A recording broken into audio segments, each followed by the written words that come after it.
you've been on Twitter over the past couple of days, you might have seen a resurgence of the hashtag Free Britney. And it's a whole huge movement that started a while ago because of Britney Spears and her conservatorship with her father.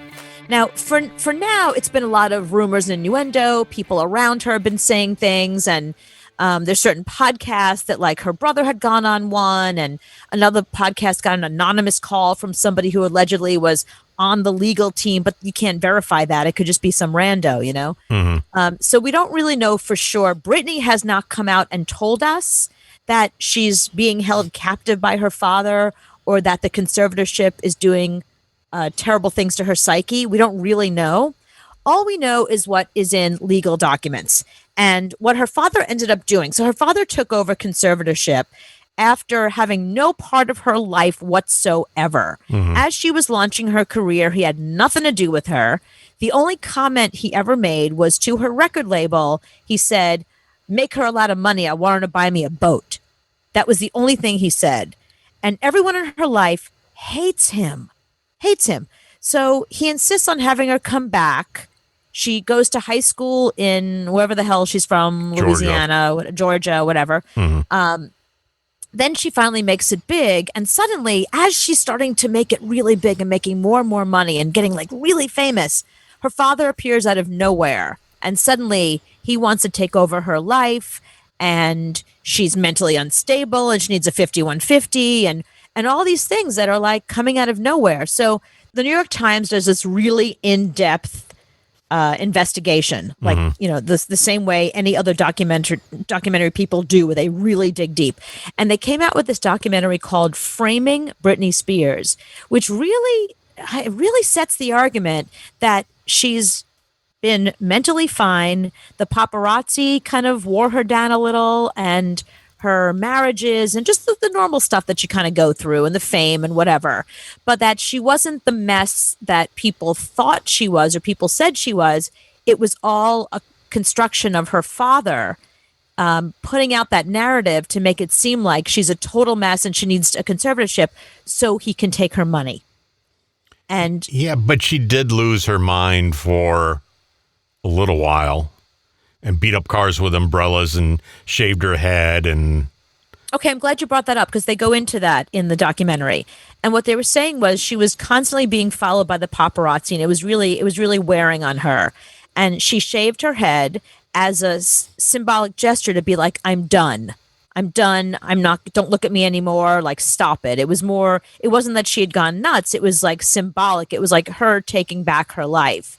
And there was a paparazzi that was in her face following her that would not leave her alone when she kept saying, "Stop, leave me alone, stop." And he wouldn't. She took out an umbrella and she tried to hit him. Mm-hmm. And she ended up hitting his car because he got in his car.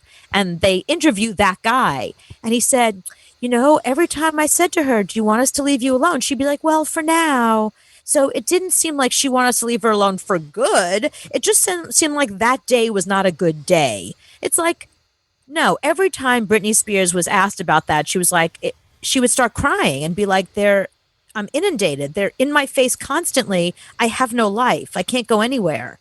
And she felt a prisoner. Mm-hmm. So the documentary really lays out the fact that the father came up with all of this BS and cut all these people out of her life in order to take over her life and take over her money. And he's the one that gave her the comeback and a new album and the Las Vegas residency and all this stuff that, you know, people around her claim that she didn't want to do, but she was under contract with her own father. Okay, I don't believe any of that. She got married twice, so she wasn't under her dad's. I was married. No, once, I'm saying she I could have married my boyfriend, you know, if I wanted to. She wasn't under her dad's roof and under her dad's care. She got out. She got married. She had her own life. She was over 18. There's a lot of things that don't add up. That's where you're wrong. That's the thing. Right. She was over 18, yet her father controlled her entire life. He allowed her to, or she actually, you know, defied him and started dating Kevin Federline. They tried to get Kevin Federline away from her. They tried to get restraining orders against him. All of us did. Oh, well, all of us did, yeah. Well, we heard his song and went, get away quickly. Go back to Justin Timberlake as fast as possible. But so anyway, they interview people in her life that were actually very close with her, like her personal assistant. And interestingly enough, her mother didn't want to be interviewed for it. Her father, obviously not, because it was sort of against him.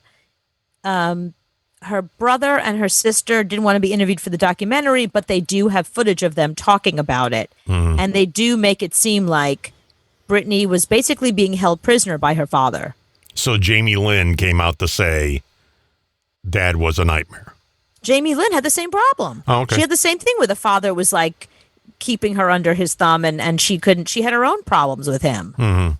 Not a big fan. So, yeah, I mean, he didn't show up in her life until she was making multi-millions of dollars. In fact, he said, so in his contract, it said that he was entitled to 2% of everything she makes, which is a lot of money. And then he assigned an attorney to her, and the attorney kept asking for a raise. And he was like, well, she's making more money, so I should make more money. It's like, she's not out there to make you money. You're her attorney. You're supposed to be there to protect her, not to sponge off her like everybody else. So where are we at now with this story? Why is it now coming up? Because the conservatorship is up for renewal again right now. And Britney Spears is fighting it, and her father is fighting. So they're going to go back into court. This whole thing is going to be happening all over again. That's why now it's happening.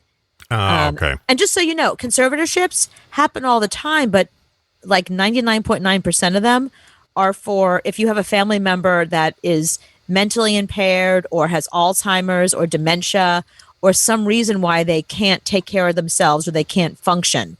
And it's mostly you being there to help them make their day-to-day decisions and their medical decisions. This is 100% greed. This is just greed. But what's interesting is, so now this documentary has been shown, and people like me are all Team Britney. I mean, I always was. I love her. I always have.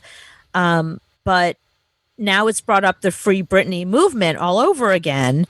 And so people are going back and they're retroactively canceling anybody who was publicly anti-Britney. And one of them was Sarah Silverman, who had gone, I think it was like 2007. She was on MTV and she was doing a Britney Spears roast. And here's a little of what she said. 25 years old, and she's already accomplished everything she's going to accomplish in her life. It's mind-blowing. And she's so grown up. She's a mother, it's crazy. It's weird to think that just a few years ago on this very show, she was this like sweet, innocent little girl in slutty clothes riding around with a python. Have you seen Britney's kids?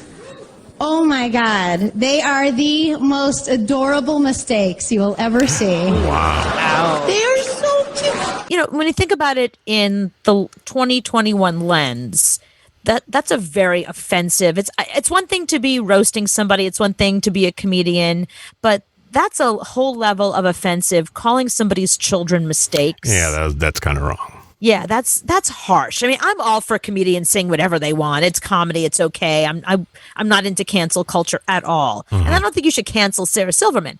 But listen, that's what's going to happen. People are going to dig up that kind of stuff. And Sarah Silverman has already had to issue a statement and say, different times. And I wish that wasn't out there, but it is. And, it was...